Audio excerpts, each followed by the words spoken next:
అయితే మనం గుంట జల్లబోతున్నాం. వీటిలో ఏం ఫిషెస్ ఉన్నాయో చూడాలి. Hi friends, I am village Vignesh.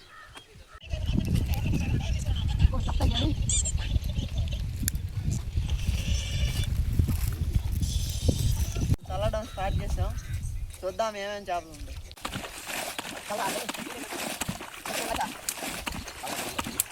Clear అయిపోయింది. దీంట్లో ఏమేమి చేపలు ఉన్నాయో చూడాలి అంటారు. మీ సైడ్ ఏమంటారో కామెంట్ చేయండి.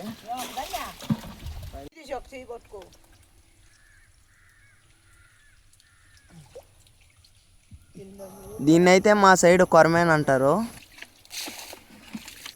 ఈ గుంట్లో మనకి పెద్ద వాలగా అంటే అంత పెద్దది కాదు, కొంచెం చిన్నదే. చూడండి ఫ్రెండ్స్, మనకైతే ఈ గుంట్లో ఏందో వింత చేప పడింది. దీని పేరైతే నాకు అసలు తెలీదు. మీకు తెలిస్తే కామెంట్ చేయండి. చూడండి ఫ్రెండ్స్, మనకైతే ఇప్పుడు దాకా పడ్డ చేపలు. నచ్చితే లైక్ చేయండి ఫ్రెండ్స్, అండ్ ఫాలో చేయండి. మీకోసం ఇలాంటి వీడియోస్ ఎన్నో మీ ముందుకు తెస్తాను.